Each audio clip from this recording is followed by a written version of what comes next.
జగన్ ఆ ఒక్క తప్పు చేయకుండా ఉంటే చాలు రాజకీయ భవిష్యత్తు బాగుంటుంది. లేదు ఆ రాంగ్ స్టెప్ వేశాడంటే గనక ఇంకా రాజకీయ భవిష్యత్తు జగన్‌కుండదు అని అంటున్నారు కొంతమంది. ఎందుకని అలాగంటున్నారంటారు? దీనికి గల కారణాలు ఏమై ఉంటాయంటారు సార్? అసలు జగన్ తీసుకునే నిర్ణయం ఏంటి? ఆయన పార్లమెంట్‌కెళ్ళి అక్కడ నుంచి చక్రం తిప్పాలనే ఉద్దేశంతోటి హ్మ్. ఇక్కడ అసెంబ్లీకి ఎమ్మెల్యేకి రాజీనామా చేసి అవినాష్ రెడ్డి అన్న అతన్ని తప్పించి ఆ ప్లేస్‌లో నిలబెట్టి ఎంపీ అయిన తర్వాత then he can go to the central పార్లమెంట్‌కెళ్ళి అన్నాడు. ఆ ఒక్క తప్పు అని ఎవరంటారు? తెలుగుదేశం తరపులు ఫిట్టింగ్ పెడుతున్నారు. ఓకే. ఏ ఒక్క తప్పు ఎన్నో తప్పులు చేయకపోతే గానీ చంద్రబాబు నాయుడు లాస్ట్ టైం 23 రావు కదా! ఆ 23 కూడా అసలు వచ్చి ఉండేవి కాదు. అంత బంపర్ మెజారిటీతో వెళ్ళాడు. అప్పుడు మీరు ఆ ఒక్క తప్పు అంటే ఏ ఒక్క తప్పు అని చెప్తాడు చంద్రబాబు? ఏ ఒక్క తప్పు? పవన్ కళ్యాణ్ వల్ల గెలవలేదు మేము అని అంతకుముందు అన్న దాని గురించి ఓడిపోయాం. కాపులు చాలా మంది ఓటేయలేదని మన కొంతమంది అంటారు.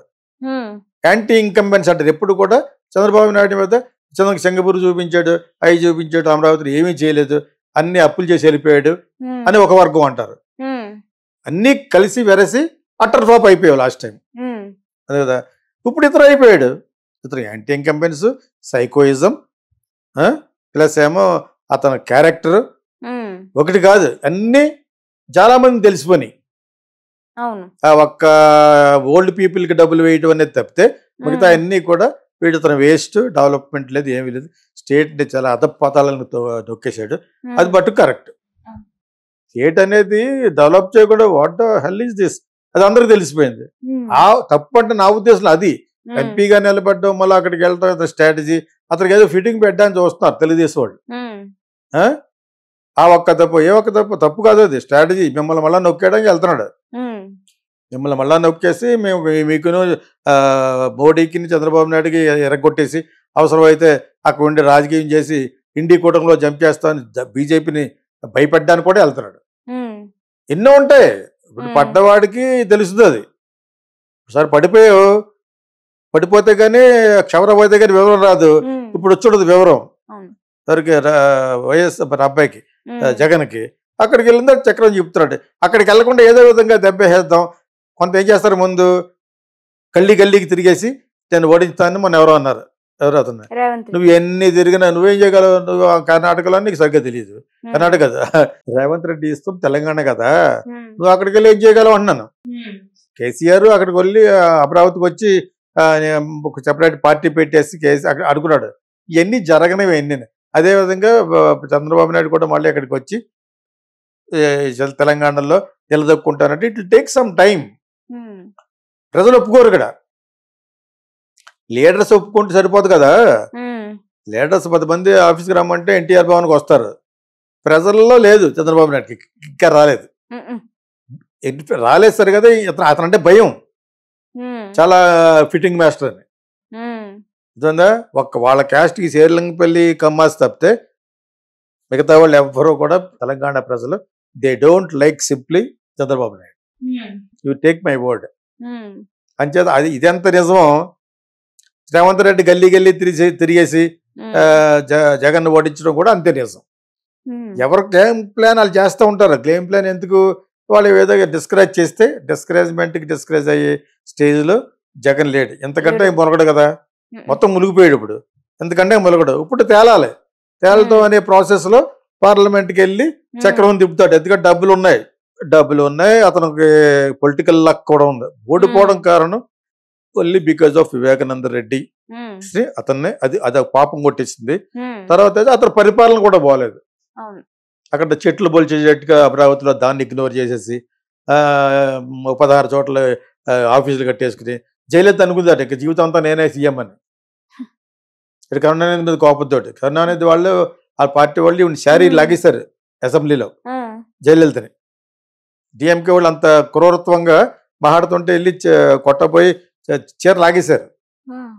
ఇన్ని చూసేటి వాట ఎవడు బ్యాడ్ అయిపోయారు? డిఎంకే బ్యాడ్ అయిపోయింది. డిఎంకే గెలిచిన వెంటనే కరుణానిధి ఎత్తులో పడేశారు. ఇలా ఎత్తేసి పట్టుకొస్తారు. వెంటనే చేసింది ఆవిడ. ఎలక్ట్ అయిన వెంటనే ముసలాన్ని పట్టుకొచ్చే ముందు వీళ్ళంతా ఒకప్పుడు ఫ్రెండ్సే. కరుణానిధి, జయలలిత, ఎంజీఆర్ అంత సినిమా ఫీల్డ్. ఆయన రైటర్, గొప్ప రైటర్ ఆయన. ఉమ్, అంచేత తర్వాత ఎలక్ట్ అయిన తర్వాత ఇప్పుడు ఏమనుకుందంటే ఇంక జీవితాంతం నేనే అనుకుంది. ఉమ్, అలాగా ఇక్కడ అలాగే అనుకుంటాడు కేసీఆర్, కాలు ఊపుకుంటూ చెయ్యి ఊపుకుంటూ పెగ్ చేసుకుంటూ మొత్తం అంతా మంద ఊరికి జరుగుతుంది అది. ఇది రాజకీయం. ప్రజల్లో ఎప్పుడైతే నీ పరపతి ఇటువంటి ఏంటి చేస్తే పోదేంటి మరి, ఉమ్. కాలు ఊపుకుంటూ మందేసుకుంటారు స్టీల్ గ్లాసు జనాలు తెలియదా, వాళ్ళ బంధు కొడతారు వాళ్ళు 90% ఫుల్ వేస్తారు వాళ్ళు కదా. అంచేత వాళ్ళకి తెలియదేంటి, అంచేత అలా దెబ్బ అయిపోయాడు. అతని యొక్క పర్సనల్ బిహేవియర్ ఉమ్. నోటి దోల కేసీఆర్, అవును. కేటీఆర్ నోటి దోల. లేకపోతే అతను అమ్మాయిలతో పడుకుంటే ఆడుకోవాలి, ఎవరితో పడుకుంటే ఆడుకోవాలి, ఎవరి వ్యక్తిగత జీవితం వాళ్ళది ఉమ్, కదా. అదే డబ్బు ఉందో లేదా అతను గ్లామర్ ఉందో అంతే తప్పితే అవన్నీ టెలిఫోన్ ట్యాప్ చేసి అమ్మాయిలు ఏమైనా పడగొడతాడు, అవన్నీ అబద్ధం. టెలిఫోన్ ట్యాపింగ్ వేరే ఉద్దేశంతో పడగొట్టుంటారు, ఉమ్, ఫిలిం పీపుల్ కాదు. కన్స్ట్రక్ట్లుగా వేరే ఉంటారు కదా, కాంట్రాక్టర్స్ని, ఉమ్. ఇంకా బ్యూరోక్రాట్స్ ఆఫీసర్స్ని, అటువంటి వాళ్ళు చేస్తారు. కానీ మనం కూడా మాట్లాడే దాంట్లో కొంచెం స్టామినా ఉండాలి. అవును. సో చేత ఎవరెందుకు ఓడిపోతారు అనేది ప్రజల్లో చాలా విచిత్రంగా ఉంటుంది. ఉమ్, అటు ఒక వీడియో చూస్తూ ఉంటాడు, చూస్తున్నప్పుడు అతని యొక్క బిహేవియర్ ఏమాత్రం బాగుపోయినా వీడియో 100 మందిని చెడగొట్టేస్తాడు. ఉమ్, ఇది బాగా బలిసిపోయింది అడిగి, ఉమ్, కేసీఆర్ ఫ్యామిలీకి మొత్తం బలిసిపోయింది అంటారనమాట. ఉమ్. అదేవిధంగా మాట్లాడుకుంటారు. ఇప్పుడు అవును. చంద్రబాబు నాయుడు గురించి అలా మాట్లాడుకోబట్టే తెలంగాణలో అసలు పుట్టగతులు లేవు. ఉమ్, అదేవిధంగా ఆంధ్రాలో లేవు కాబట్టి పోయినసారి 23 సీట్లు వచ్చినాయి.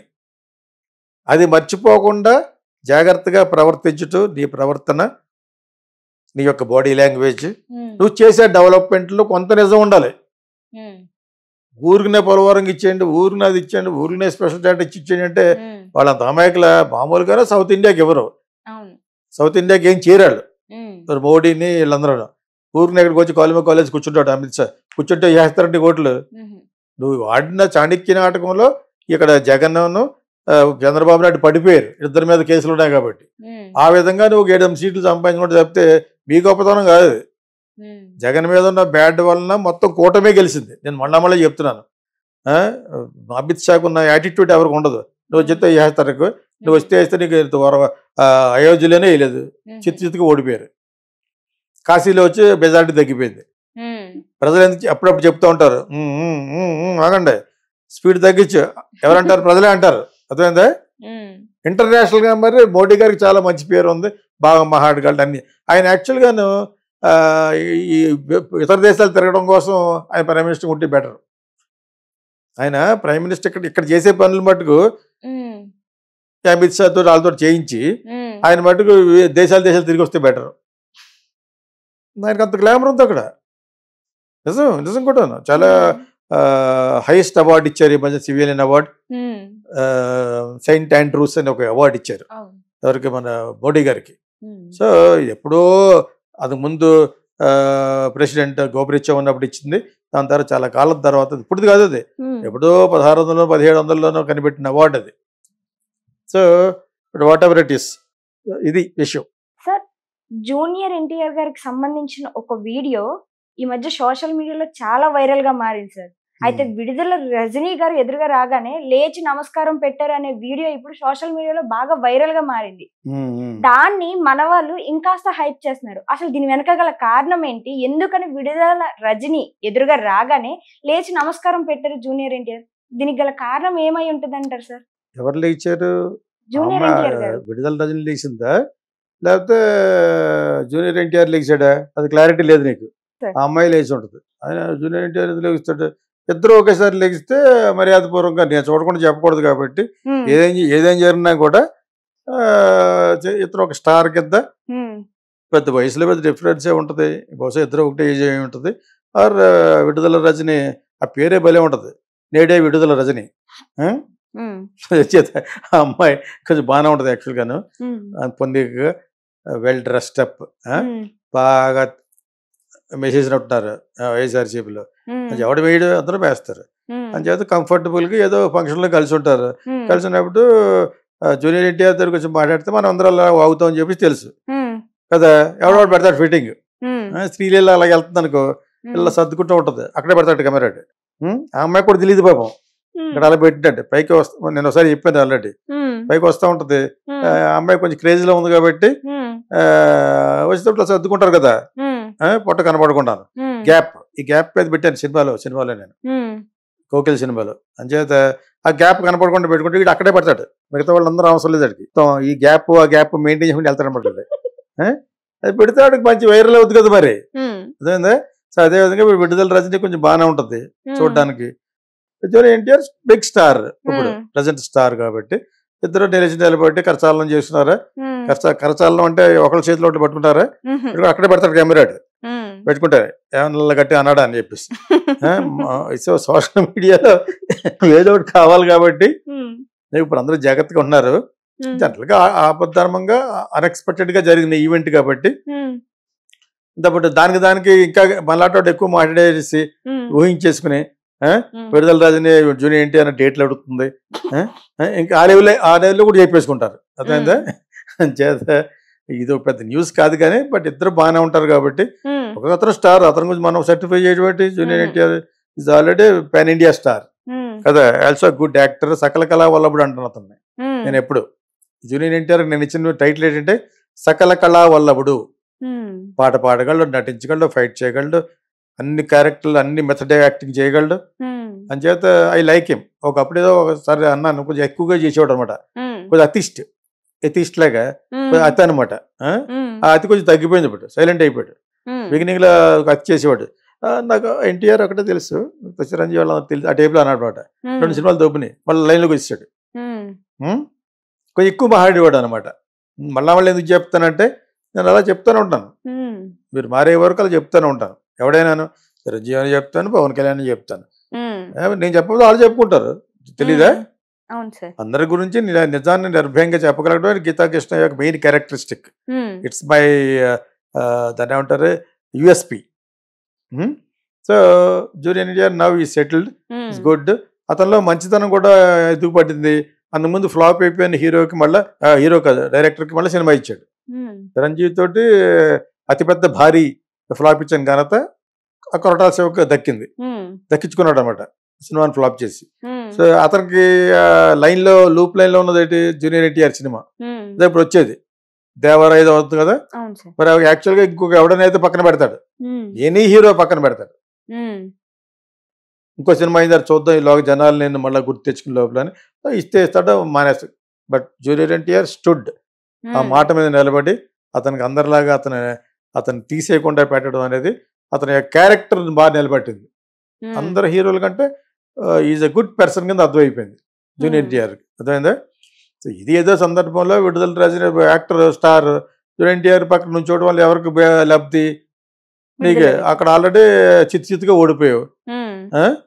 అంచేత యాక్చువల్గా తెలుగుదేశం ఆవిడ, అక్కడి నుంచి అక్కడ జంప్ చేస్తే జంప్ జిల్లా నుంచి అంటారు వెళ్తాను, కప్పల్లాగా జంప్ చేస్తాడు ఎక్కడ పార్టీ ఉంటే అక్కడ, అది సహజం అది. ఇప్పుడు మళ్ళా వచ్చేసినా కూడా చంద్రబాబు నాయుడు ఒప్పుకుంటారు, నా గూటికి నేనే చేరారు అంటదనమాట ఒక డైలాగ్. అదేం పోయింది.